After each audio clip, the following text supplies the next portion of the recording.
Oi, chuchus. Vamos lá então para a segunda parte? Então lá ficou, para a aula de hoje, a segunda parte das propriedades da tabela periódica. Então lá, propriedades da tabela periódica, pessoal, só revisando, né?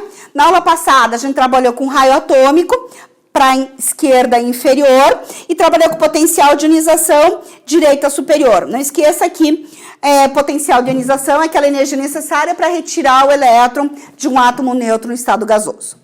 Tudo bem, pessoal? Bom, então vamos lá. Afinidade eletrônica. Tá em posição inversa da sua apostila, pessoal, porque eu quero fazer, quero grudar a aula passada com essa. Então, olha só. Afinidade eletrônica, também chamada de eletroafinidade. O que acontece, pessoal? Lembra do potencial de ionização? Vem aqui comigo. Dá uma olhadinha aqui no quadro rapidinho. Se tinha um átomo neutro no estado gasoso, ele ganhava energia. Essa energia é chamada de potencial de ionização. Tudo bem? Quando ele ganhava energia, ele perdia o elétron e transformava-se num cátion, porque ele perde o elétron. Tudo bem? Agora olhe para cá, pessoal. O que é afinidade eletrônica? É energia liberada por um átomo neutro no estado gasoso ao capturar um elétron. Qual que é a relação do potencial de ionização com a afinidade eletrônica? É exatamente o inverso. Uma é energia absorvida, outra energia liberada. Nesse caso, ele libera o elétron, aqui na afinidade eletrônica, ele captura o elétron. Tudo bem? Então, se você for colocar isso numa equação, fica da seguinte maneira. Então, eu tenho um átomo neutro no estado gasoso, ele recebe o elétron. Quando ele recebe o elétron, ele torna-se um ânion, ganha elétrons e libera energia. Olhe para uma equação e olhe para outra. Sossegadinho? Muito bem. Para agora e olha para mim. O que acontece aqui? O potencial de ionização, a gente tinha visto que variava para a direita e para cima. Como você acha que varia a afinidade eletrônica? Está me respondendo para a esquerda e para baixo? Olha aqui. Também para a direita e para cima. Ué, mas não são inversos? Pois é, pessoal, mas tem um detalhe importante. A afinidade eletrônica e o potencial de ionização se referem não ao conceito, mas à quantidade de energia. Então, veja, se um átomo ele absorve 10 quilocalorias para liberar o elétron, quando esse elétron volta, ele vai liberar quanto? 10 quilocalorias. Então, a quantidade de energia no potencial de ionização e na afinidade eletrônica é a mesma. Porque a quantidade é a mesma, a variação é a mesma. Isso significa que os elementos que estão mais à direita superior, eles absorvem maior quantidade de energia, mas eles liberam maior quantidade de energia também. Tá tranquilo? Qual que é o detalhe importante, pessoal? O detalhe importante está aqui, ó. Os gases nobres não participam da afinidade eletrônica. Ah, mas participam do potencial? Participam sim. Por quê, pessoal? Porque é difícil tirar o elétron. Você tem que dar muita energia para tirar esse elétron, certo? Agora, na afinidade eletrônica, pensa aqui comigo. Esses átomos que estão aqui no grupo 18 da sua tabela periódica, são os gases nobres. Eles já não estão estáveis? Se eles estão estáveis, eles querem receber elétron? Não querem receber elétron. Se eles não querem receber elétron, não tem quem faça eles receberem elétron. Logo, eles não participam da afinidade eletrônica. Eles não recebem elétron, eles não participam da afinidade eletrônica. Enxergou? Conseguiu comparar um e outro? Se não conseguiu, volte um pouquinho na fita aí, volta aí, para você poder refazer comigo, ok? Bom, vamos lá então. A próxima propriedade é a eletronegatividade. Pessoal, pegue tua apostila, pegue teu caderno, asteriscos múltiplos e variados. Essa propriedade da eletronegatividade é a que vai fazer o link para o próximo conteúdo, que é ligações químicas. Então, se você não souber lá em ligações químicas, eletronegatividade, você está morto. Então, estuda aqui. O que é eletronegatividade, então, pessoal? É a tendência que um átomo tem, ou que apresenta, em atrair elétrons quando tem uma ligação química. Então, se eu tenho dois átomos, certo? Eles estão ligados entre si. que acontece? Um deles puxa os elétrons com mais força. Então, essa eletronegatividade é a tendência que cada átomo tem em atrair os elétrons quando ele faz uma ligação química. Tá, beleza? Muito bem, pessoal. Olha aqui, que eu coloquei aqui no cantinho, e você vai colocar aí no seu cantinho. Mega, super, ultra importante, certo? Essa propriedade da tabela periódica você não pode esquecer de jeito nenhum. Bom, o que a gente tem que considerar, então, pessoal, para analisar a variação da eletronegatividade? Família, que é uma linha vertical. Olha lá, pessoal. Quanto maior for o raio atômico, lembra? Raio do átomo? Quanto maior o raio atômico, maior ou menor a atração do núcleo pelos seus elétrons? Quanto maior o raio, aliás, desculpa, não a atração, a distância. Quanto maior o raio, o que acontece com a distância do núcleo pelos seus elétrons? Aumenta a distância, maior o raio, maior a distância. Se maior é a distância do núcleo com o seu elétron, ele vai ter uma tendência maior ou menor em atrair outros elétrons? Menor. Então, lá, quanto maior o raio, maior vai ser a distância do núcleo com seus elétrons. Se ele atrai pouco seus elétrons aqui, ele vai querer atrair outros elétrons? Não. Então, a tendência a atrair elétrons vai ser menor. Tudo bem? Veja, são grandezas inversamente proporcionais. Se o raio aumenta para baixo, como a gente já tinha visto, o potencial de ionização aumenta para cima. Inversamente proporcionais. Ok?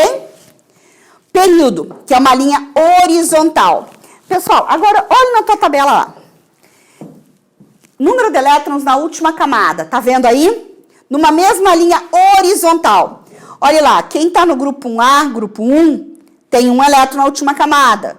Grupo 2, 2 elétrons. Pula lá o grupo do 3 ao 12, que tem de 1 a 2 elétrons na última camada. Olha lá no grupo 13, 3 elétrons. 14, 4, 15, 5, 16, 6 elétrons, 17, 7 elétrons, 18, 8 elétrons. Muito bem, pessoal. Quanto mais para a direita na sua tabela periódica, maior é o número de elétrons na última camada, certo? Se maior é o número de elétrons na última camada, ele está mais próximo da estabilidade. Se ele está mais próximo da estabilidade, ele está pegando o elétron de qualquer jeito. Tipo assim. Comparação grosseira, né, pessoal? Você fica feliz com 8 balinhas no seu bolso.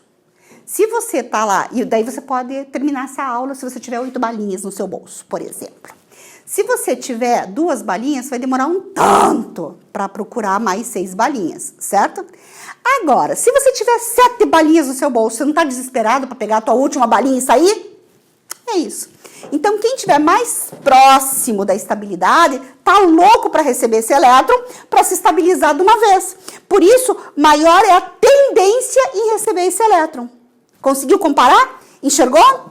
Bom, então lá, pessoal, como o número de elétrons na camada de valência aumenta para a direita, a eletronegatividade também aumenta para a direita. Olha lá, quanto maior o número de elétrons na camada de valência, maior é a tendência à estabilidade, portanto, maior vai ser a tendência em atrair elétrons. Então, quanto mais à direita, mais atrai os elétrons. Tá tranquilo? Detalhe importante, veja, eu pontuei 2 coisas aqui, pessoal. Primeiro, os gases nobres não entram. Por que os gases nobres não entram? Ué, porque eles têm 8 elétrons na última camada. Se eles estão estáveis, eles vão querer receber mais algum? Não, então eles não participam da eletronegatividade. Quem que é o elemento mais eletronegativo da sua tabela periódica? Bom lembrar, pessoal, flúor. O flúor é o elemento mais eletronegativo da tabela. Lembre disso, você vai usar bastante. Tudo bem até aqui? Aprendeu a eletronegatividade? Essas 2 aulas, pessoal, a anterior e essa, são aulas que vale a pena você assistir 2 vezes, beleza? Na tua apostila não tem reatividade química, mas eu quero fazer um comentário muito rápido sobre isso. Então, reatividade química, também chamada de caráter metálico e não metálico. O que é a reatividade química? É a tendência em reagir quimicamente. Então, veja só, pessoal. Lembra lá dos metais e não metais? Os metais estão para o lado esquerdo da sua tabela periódica. Os não metais estão para o lado direito da sua tabela periódica. Olhe como é óbvio. Como é que varia o caráter não metálico? Para o lado dos não metais. direita superior. Como é que varia o caráter metálico? Lado esquerdo inferior. Então, quem tem maior tendência em reagir dos metais estão para o lado esquerdo. Os metais alcalinos são elementos de alta reatividade. Para os não metais, quem está para o lado direito superior tem maior tendência a reagir. O flúor tem uma alta reatividade. Tudo bem, pessoal? Bom, observe que os gases nobres também não entram. Por que os gases nobres também não entram? Ora, porque, claro, se eles estão estáveis, eles têm tendência a reagir? Não tem tendência a reagir. Então, tá me acompanhando, pessoal? Bom, então lá, revisa aqui comigo, pessoal. Então, raio atômico para a esquerda inferior, também vale para tamanho de átomo. Olhe para cá, pessoal. As três seguintes propriedades, potencial de ionização, afinidade eletrônica e eletronegatividade, lado direito superior. Não esqueça que no potencial de ionização entram os gases nobres, mas na afinidade eletrônica e na eletronegatividade não, ok? E a reatividade química, pessoal, caráter metálico direito superior, caráter não metálico esquerda inferior. Não entram os gases nobres. Tranquilo? Pessoal, vamos lá. Estou usando aquele mesmo exercíciozinho da aula passada, pessoal. Quero saber quem tem maior eletronegatividade agora, quem tem maior potencial de ionização, maior afinidade eletrônica, maior caráter metálico, maior caráter não metálico e maior raio atômico. Vamos então fazer aqui, pessoal? Então, veja lá. 2 segundos aí, pause o vídeo, faça aí no seu caderno. Tudo bem? Foi? Então, vamos lá. O que você respondeu? Maior eletronegatividade. Como é que varia a eletronegatividade? Direita, superior, sem ser os gases nobres. Então, lá, pessoal, se eu quiser colocar isso, direita, superior, sem ser os gases nobres. Quem está do lado direito, superior, sem ser gás nobre? É o selênio. Sossegado? Potencial de ionização. Letra B. Potencial de ionização, direita superior, entre os gases nobres. Portanto, quem está à direita superior com os gases nobres? Argônio. Tranquilo? Letra C. Maior afinidade eletrônica. Como é que varia a afinidade eletrônica? Direita superior, sem ser gás nobre. Quem está à direita superior sem ser o gás nobre? Selênio. Tá tudo bem? Caráter metálico na letra D. Por lado dos metais, pessoal. Esquerda inferior. Quem tá aqui na esquerda inferior? Estânio. Caráter não metálico. Direita superior sem ser gás nobre. Quem? Direita superior sem ser o gás nobre, selênio. Tranquilo? Respira lá. Raio atômico que tá acabando, pessoal. Como é que fica o raio atômico? Faz aqui embaixo, ó, espremidinho. Raio atômico, esquerda inferior. Quem tá à esquerda inferior? Estrôncio. Tranquilo, pessoal? Pegou? Veja, volto a dizer, dê mais uma estudada, vem aqui comigo, dê mais uma estudadinha, pessoal, nessas 2 aulas, são bastante importantes, principalmente no que se refere à eletronegatividade, correto? Bom, você tem uma tarefinha já para você fazer. A partir dessa aula, você pode fazer os exercícios da página 24 e 25. Tá tranquilo? Então tá, pessoal, um abraço, nos encontramos na próxima aula.